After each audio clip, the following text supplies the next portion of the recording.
Here, have a seat, please.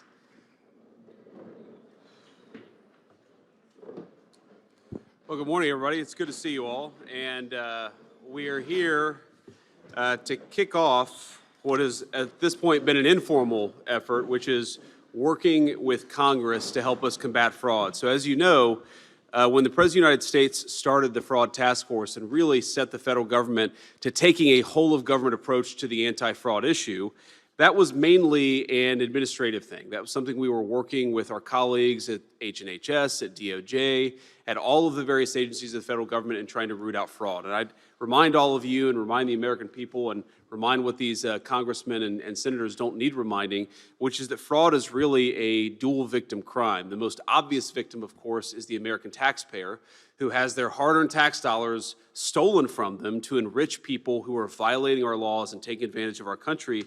But I think more profoundly and more sadly, the second victim of fraud are the people who benefit from programs that the American people have set up in their generosity and in their kindness of spirit, and those programs don't function as well or don't even have the resources necessary to work because they've been stolen from by fraudsters.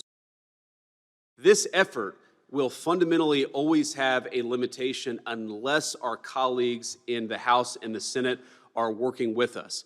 We don't want the next administration, whoever, God forbid, you're going to have President El-Sayed in 3 years. We don't want him to undo all the incredible work that we've been doing when we've been taking out the fraudsters and saving the American people money. And in order to make this really work, we need our colleagues in Congress to really codify some of this stuff, to make sure that it becomes law.